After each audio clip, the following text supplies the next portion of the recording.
agaw, maasta nga agdaw. Maayong adlaw. Lainpag na aldaw. Magandang araw.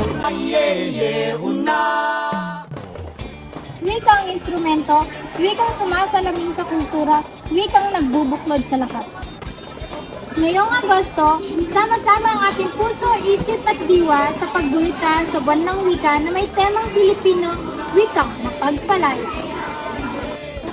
Bago ang lahat, aming ipapakilala ng lubusan ang ating tema. Ano nga ba ang wikang mapagpalaya?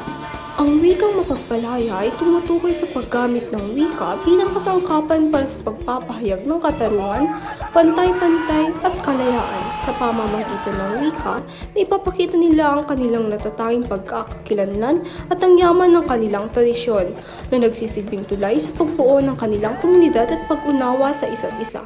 Iyo gad yaabid mo ay atkanlan na iyo sa tu matigabid, may teta ni patiyo, kultura ano makatolay.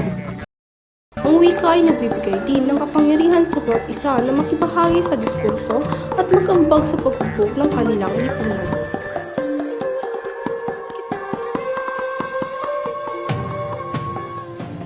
Ang wika ay mahalaga rin para sa mga babaeng aliw dahil ito ay nagbibigay sa kanila ng boses upang maipahayag ang kanilang mga karanasan, damdamin at trahedya na naranasan noong panahon ng digmaan.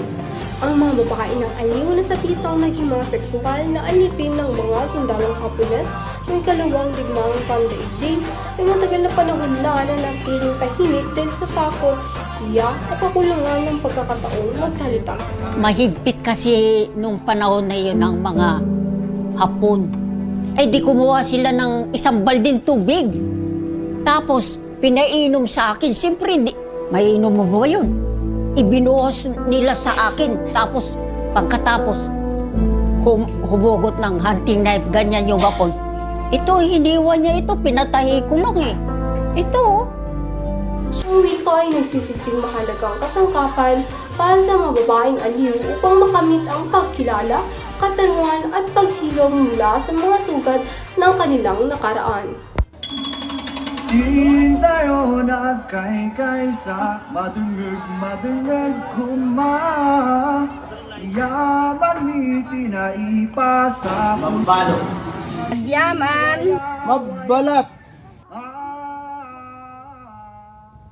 Insinali tumaay.